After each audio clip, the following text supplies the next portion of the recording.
Halo folks, balik lagi dengan Reza Hazami. Well, kali ini gue pengen ngebahas experience atau pengalaman gue pada saat beli mobil bekas. Ya, mungkin kontennya sedikit beda ya sama konten HR sebelumnya, dimana gue bahas interview atau mungkin rekrutmen. Tapi jujur deh, gue pengen banget sharing tips ke teman-teman semuanya ketika membeli mobil bekas, apalagi pertama kali nih. Karena ya mungkin kepikiran buat ngantor atau misalnya buat keluarga gitu ya. Nah, teman-teman perlu banget simak video ini supaya nggak salah milih pada saat pengen beli mobil bekas pertama kali buat kalian. Anyway, gue tuh udah beberapa kali beli mobil bekas. Ya, 2 motor, 2 mobil termasuk mobil ini. Jadi ya sedikit banyak gue paham lah kalau mau bahas bekas-bekasan kayak gini. Jadi ada 5 hal yang harus teman-teman lakukan ketika mempertimbangkan pengen beli mobil bekas atau enggak. Yang pertama itu pasti budgetnya ya. Karena kalau misalnya teman-teman mikir budget mobil bekas tuh berapa sih? Misalnya 100 juta kah? 200 juta kah? Atau bahkan mungkin 50 juta gitu ya. Teman-teman silahkan atur tabungannya, atur targetnya. Tapi yang jelas itu duit jangan dipakai semuanya. Misalnya gini, teman-teman udah ada inceran atau bahkan mungkin tabungan gitu ya, 100 juta gitu. Nah ternyata teman-teman ketika beli mobil tuh beneran mentok 100 juta. Nah itu jangan teman-teman.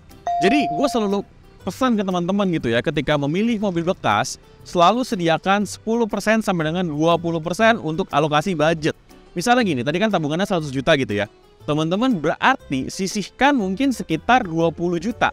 Berarti harga mobil yang mungkin ya gue bisa rekomendasikan buat teman-teman mobil bekasnya itu kisaran 70 sampai 80 juta aja. Jadi teman-teman cari tuh range mobil yang di harga seperti itu, baru sisanya teman-teman bisa gunakan misalnya buat bengkel, buat balik nama, buat ganti ban, misalnya buat asuransi juga, macam-macam lah. Karena jujur, mau semulus apapun si mobil bekas gitu ya, mau seoke apapun kondisinya, jujur pasti ada aja yang perlu dibawa ke bengkel. Ya, kayak mobil ini gitu ya. Gue pertama kali beli mobil ini tuh kalau nggak salah sekitar 200 juta ke bawah. Harganya itu 167. Gue pertama kali beli dari owner lama. Apakah gue langsung akan menggunakan 200 juta itu? Enggak. Jadi modal gue atau tabungan gue 200 juta nih. Tapi gue cari yang 160-an. Kenapa?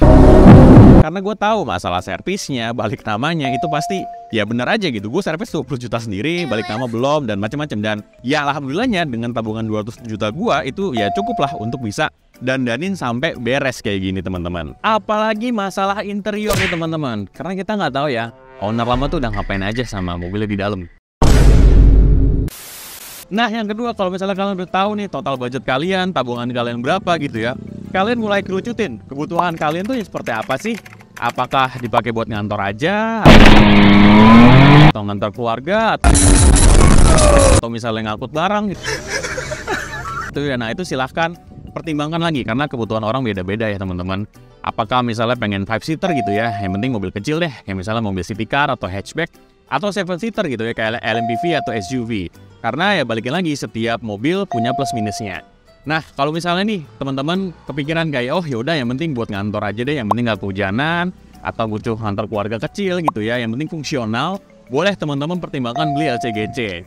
Atau ya kalau misalnya pengen dipakai di perkotaan, yang penting dibawa ngapel tetap keren gitu ya, teman-teman bisa tuh pilih mobil kayak city car atau misalnya hatchback, itu banyak juga tuh opsinya. Atau ya kalau misalnya kalian udah berkeluarga nih, misalnya bapak sayang anak gitu ya, pasti loh butuh mobil yang fiturnya safety-nya lengkap gitu ya, seat belt ada, airbag lengkap, atau bahkan mungkin child seat juga ada gitu ya, yang dimana mungkin lu paling salah nyetir udah nggak kepikiran lagi, wah kalau misalnya nanti kenapa-kenapa mobilnya aman nggak ya. Nah itu biasanya udah kepikiran tuh arah-arah ke sana kalau udah punya keluarga gitu ya. Jadi silahkan kerucutkan lagi teman-teman kebutuhannya seperti apa, baru incer mobil yang kayak gimana. Yang ketiga, mulai pertimbangin merek dan after service-nya atau spare part-nya. Nah ini paling penting nih teman-teman, apalagi buat mobil pertama gitu ya. Ya gue saranin sih mobil Jepang aja gitu, jangan yang macem-macem. Ya ibaratnya kalian pasti milih mobil bekas, harus tahu nih kira-kira ada nggak di kota kalian gitu ya. Apalagi buat teman-teman nih yang di luar Jabodetabek mungkin yang nonton gitu ya. Ada nggak bengkel yang bisa nanganin mobil kalian? Ada nggak spare part-nya yang kalian bisa gampang cari gitu ya? Walaupun mungkin sekarang online marketplace gitu ya, banyak gitu ya. Lu beli di Tokped, lu beli di Bukalapak, biasanya banyak gitu. Cuma ada nggak nih? Kadang-kadang sering kali gitu ya, ketika nggak ada bengkel, spare part-nya juga nggak ada, malah nyusahin gitu. Akhirnya fungsi mobilnya nggak maksimal. Kan sayang kalau misalnya kalian beli gitu ya. Jadi pastiin mereknya, spare partnya itu lengkap di kota kalian atau mungkin gampang diakses lah ya. Well, ini tips gitu ya. Mungkin bisa nih kalian join ke komunitas di Facebook. Jujur komunitas Facebook tuh ngebantu banget. Kayak misalnya kalian pengen beli Toyota Agya atau Honda Brio gitu ya, atau bahkan mungkin apapun merek mobilnya gitu ya. Cari tahu dulu nih komunitasnya ada atau enggak di Facebook, terus lu join. Nah dari situ lu pantau chatnya kayak gimana. Karena jujur seru deh bacain chatnya, keluhannya, apalagi buat owner-owner lama gitu ya. Dan kalian bisa belajar gitu. Oh ternyata kayak misalnya Subaru ini gitu ya. Oh ternyata yang gampang rusak bearingnya gitu ya. Atau misalnya masalah CVT. Terus kalau misalnya masalah gue bisa benerin di mana gitu. Nah dari komunitas itu gue bener-bener belajar. Jadi teman-teman nggak ada salahnya nih buat join ke komunitas Facebook biar makin mantep milih merek mobilnya kayak gimana. Subaru. Yang keempat, banyakin sumber pencarian. Jangan cuma ngandelin satu aja. Kayak misalnya gue cari mobil ini gitu ya. Gue nyari di OLX itu nggak nemu-nemu men. Kayak dari harganya, kondisinya itu nggak ada yang cocok. Begitu gue coba cari di Facebook Marketplace, ternyata ada mobil yang sesuai budget gue gitu ya. Tadi 160-an gitu ya, walaupun sellernya salah masang lokasi. Dia nulis di Jakarta, nggak tahu lokasi di Jogja. Jauh ya bos? Ya intinya kalau pengen cari mobil bekas itu kalian bisa cari di Facebook Marketplace, OLX, Garasi.id, Mobil 123, Carsam, wah banyak deh. Intinya kalian cari aja di Google gitu ya, mobil bekas. Ya kalaupun misalnya kalian pengen offline gitu ya ke dealer-dealer kota terdekat kalian ya silahkan. Cuma biasanya dealer-dealer offline tuh kondisinya terbatas atau bahkan mungkin pilihannya terbatas gitu. Jadi ya apapun pilihan teman-teman mau cari offline atau misalnya cari di online, ininya perbanyak sumber pencarian, jangan cuma ngandelin satu aja. Dan poin kelima atau terakhir, pertimbangin nih mau pakai jasa inspeksi mobil atau enggak. Apalagi mungkin buat teman-teman yang baru pertama kali banget, atau misalnya mungkin kalian nggak ngerti gitu ya, ngecek kondisi mobil bekas gimana gitu, atau nggak punya teman yang bisa ngecekin. Karena jujur, ketika kita cari mobil bekas, pasti kita pengen dong cari mobil yang kondisinya sangat-sangat minus buat perbaikan gitu. Jadi ya nggak usah banyak PR lah minimal. Biasanya sih ya kalau misalnya cari mobil bekas itu hindarin bekas banjir atau bekas tabrak. Karena asli, itu PR banyak banget kalau lu pengen benerin men.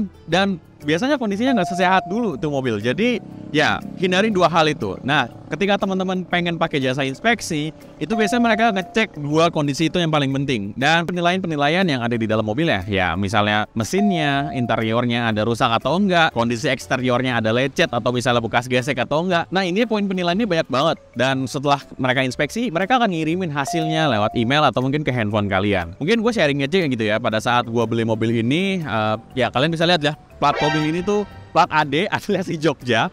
Jadi gue waktu itu hari Rabu kalau nggak salah di bulan November itu gue udah mulai kontekan sama sellernya. Kontekan sama sellernya ternyata dia di Jogja dan ya bisa dibilang gue di Bekasi, PR gitu ya. Jadi gue akhirnya mempertimbangkan pakai si jasa itu. Kebetulan gue waktu itu pakai Autospektor. Bukan iklan. Ya, jadi gue pakai Autospektor itu ngubungin hari Kamis dan ternyata orangnya bisa hari Jumat. Nah Jumat pagi itu benar-benar flawless gitu ya prosesnya. Bener-bener si inspektor itu datang ke rumah ownernya, ngecekin, gue juga WhatsApp, gue juga teleponan. Hari Sabtu siangnya gue dikirimin form penilaiannya atau hasil terakhirnya dari kayak gini nih. Itu keren banget. Jadi bener-bener ada sekitar 100 poin inspeksi yang dia cek dan rekomendasi yang kira-kira harus dibenerin apa aja. Well ya makanya gue sekarang udah bener-bener sehat nih mobil karena jasa inspeksi itu. Terima kasih Autospektor. Bang, harganya berapa bang? Nah, kalau soal harga itu variatif teman-teman. Tergantung lu pakai jasa yang mana atau mobil yang lu incer tuh kategorinya apa gitu. Karena biasanya mereka ngebagi tiga nih, antara mobil kecil, mobil sedang, sama mobil besar. Ya, gue bisa bilang mungkin ya normalnya sekitar 250 sampai dengan 700 ribu. Tapi itu worth it banget buat teman-teman yang mungkin nggak ngerti mobil atau nggak punya teman buat ngecekin atau nggak punya waktu. Lu pakai jasa inspeksi nggak ada ruginya kok, dan itu benar-benar lu dikasih rekomendasi apa aja yang harus dibenerin. Kalau misalnya kalian googling sendiri atau cari di IG jasa inspeksi mobil gitu ya, itu udah banyak banget, kalian tinggal pilih yang ada di kota kalian yang mana gitu.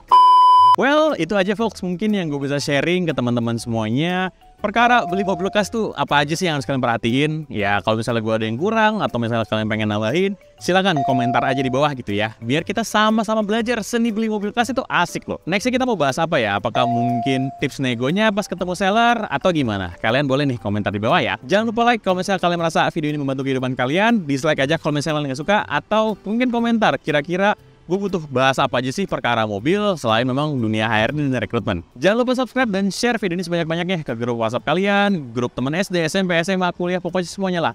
Karena ya dengan membagikan ilmu yang bermanfaat, berarti kita juga berkontribusi untuk membangun Indonesia yang lebih baik ke depannya. Eza Hazami cabut, sekian dulu folks, goodbye, sampai jumpa di video berikutnya. Bye-bye!